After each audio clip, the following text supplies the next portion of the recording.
हमारी संस्कृति, हमारे संस्कार सदा रहें हमारे साथ। सब्सक्राइब करें तिलक। मकराक्ष और प्रहस्त की मृत्यु के बाद लंकेश रावण की सुध-बुध मानो खो गई थी।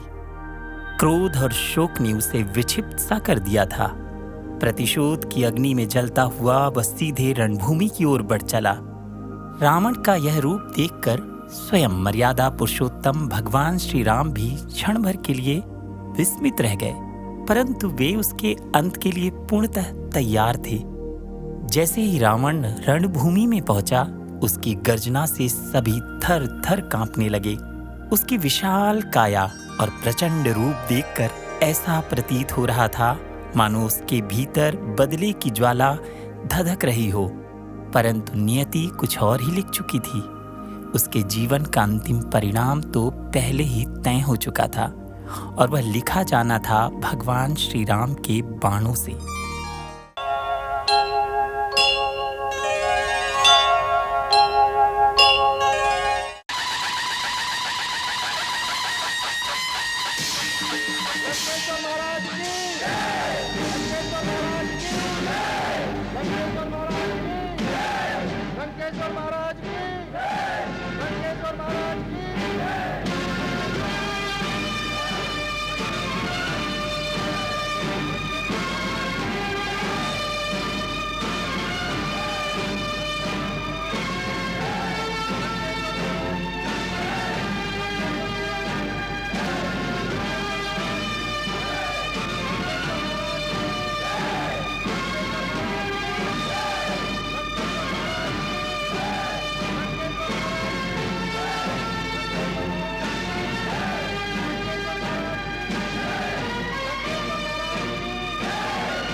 लंका नरेश रावण स्वयं युद्ध के लिए आ रहा है। स्वयं आ रहा है? इतनी जल्दी? हाँ प्रभु, उसे मकराक्ष और प्रहस्त की मृत्यु सहन नहीं हुई। इसका अर्थ ये भी है वो अपना संतुलन खो बैठा है। युद्ध में वीरों का इस प्रकार विचलित होना उचित नहीं होता। शत्रु इतनी जल्दी विचलित हो गया है कि उसे अपने परम योद्धाओं के रहते हुए भी स्वयं युद्ध में आना पड़ रहा है। ये आपकी विजय का संकेत है।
जिसे अपने वीर होने का मान हो, रणभूमि में खड़ा रावण युद्ध की चुनौती दे रहा है कोई?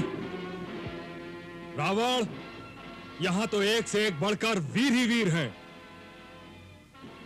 तुम जिससे हारना चाहो उसे स्वयं ही चुन लो। सुग्रीव उस दिन दुम दबाकर भाग गया था, आज हमारे सामने आते तुम्हें लाज नहीं आती? जाओ, रावण से युद्ध करना तुम्हारा काम नहीं। वह वनवासी कहा है राम, सुना है उससे युद्ध करने की बड़ी आकांक्षा है, इसलिए आज हम स्वयं पहले ही दिन आ गए हैं कि इस युद्ध को हम खींचकर लंबा करना नहीं चाहते। इसमें केवल तुम्हारे जैसे बेचारे निर्दोष निरीह प्राणी जो उसके बहकावे में आकर लंका पर धावा करने चले आए हैं, बेचारे मुफ्त में मारे जाएंगे। इससे अच्छा यही है उसे बाहर निकालो, जिससे उसकी युद्ध की अभिलाषा भी पूरी हो जाए और हम इस दुष्टता के बदले उसे प्राण दंड भी दे सके, जिससे लंका की ओर आंख उठाने का साहस फिर और कोई भी न कर सके। यह तुमसे किसने कह दिया कि कोई भी राह चलता दुराचारी चोर जब चाहे श्री राम प्रभु के दर्शन कर सकता है? शठ, तुम तो उनके हाथों दंड पाने के योग्य भी नहीं हो। यह काम भी हमें ही करना पड़ेगा।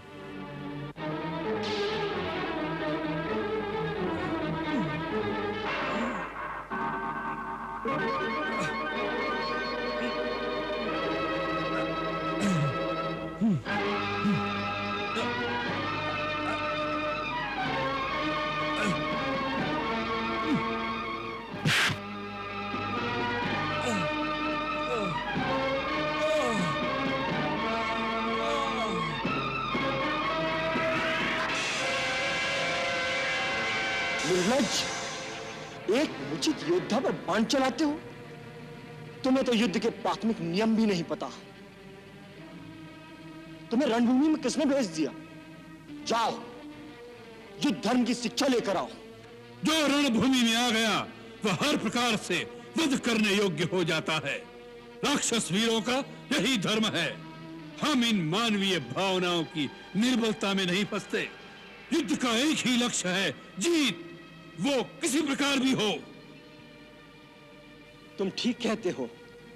नियम, नीति, धर्म, इन सब बातों से तुम जैसे लंपट दुराचारी का क्या रिश्ता? ये तो सभ्य लोगों की बातें हैं। तुम जैसे असभ्य जानवरों को ये बातें समझ में नहीं आएंगी। तुम्हारी गाली का उत्तर मेरा ये पैना बांध देगा।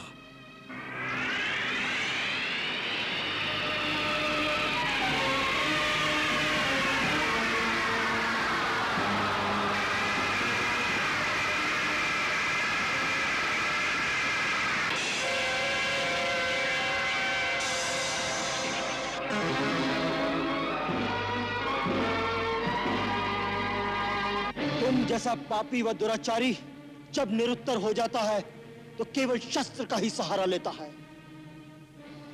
तुम जैसे लोगों के लिए हमें भी शस्त्र उठाना पड़ता है, क्योंकि तुम विवेक, धर्म और नीति की भाषा नहीं समझ सकते। ये पांडित्य की बातें किसी ऋषि मुनि को जाकर सुनाओ। रणभूमि में आए हो तो बातें करो शस्त्रों की झंकार से। शस्त्र ही प्रश्न पूछे, शस्त्र ही उसका उत्तर दे। यही नियम है यहाँ का।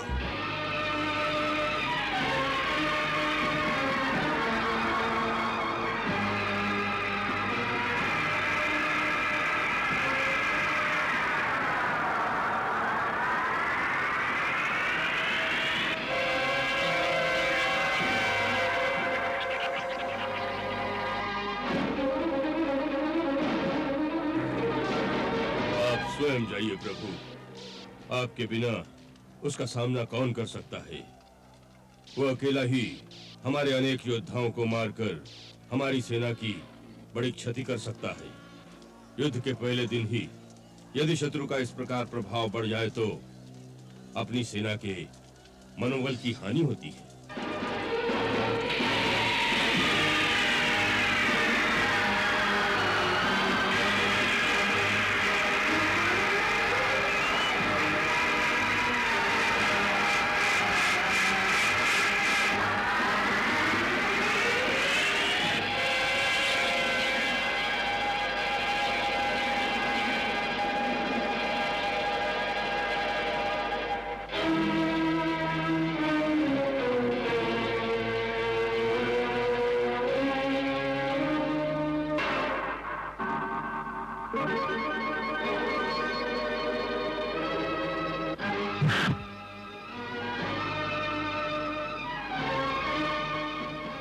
वाह, रावण के पैर भी डगमगा दिए। कोई बात है, एक अवसर हमें भी दीजिए।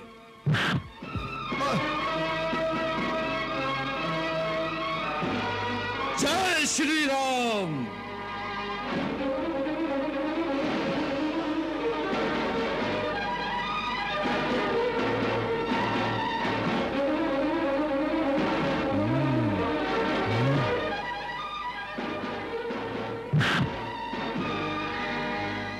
वाह रावण वाह।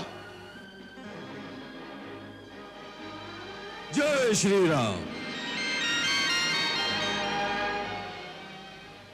भगवान शिव के त्रिशूल की भांति प्रचंड वायुपुत्र हनुमान की मुष्टिका का प्रहार तुमने सह लिया।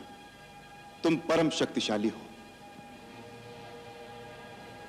परंतु कितने दुख की बात है कि ऐसी शक्ति का प्रयोग तुमने अधर्म के कार्यों में किया और इस दुर्दशा को पहुंच गए। दुर्दशा? किसकी दुर्दशा? हमारी या तुम्हारी? तुम्हारी।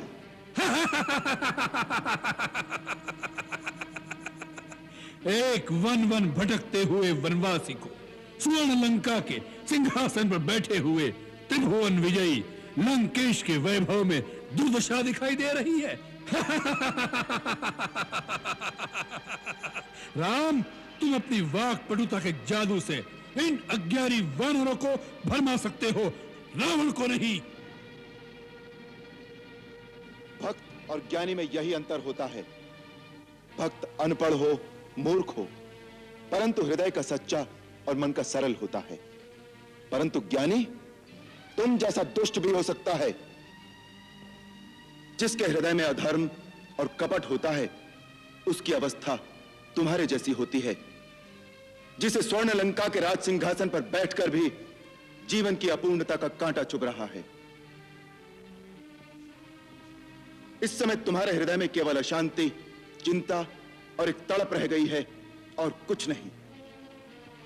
तेरे जैसे हर दुराचारी को एक समय इस बात का आभास हो जाता है कि उसका अंत समय आ गया है, और तब वो एक घायल सांप की भांति सुरक्षा की बिल ढूंढता फिरता है, परंतु उसे कहीं सुरक्षा नहीं मिलती।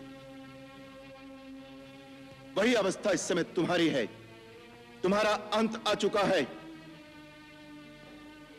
तुम्हारे पाप कर्मों के विष ने तुम्हारे मन की शांति को जला दिया है, और तुम उस अशांति की तड़प, पाप के विषैले कांटे की चुभन को छुपाने के लिए ऊंची आवाज में बड़ी बड़ी डींगे मार रहे हो, जिन्हें तुम्हारा अपना मन भी नहीं मानता।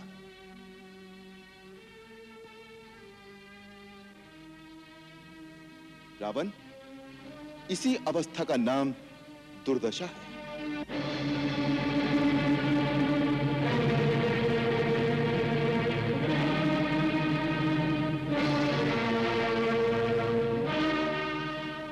राम, सुना था कि रघुवंशी बड़े वीर होते हैं, परंतु तुम्हें देखकर वह धारणा दूर हो गई।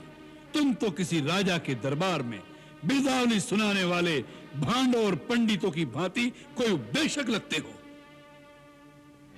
अरे जो वीर होते हैं वह धनुष बाण से बात करते हैं, जबान से नहीं।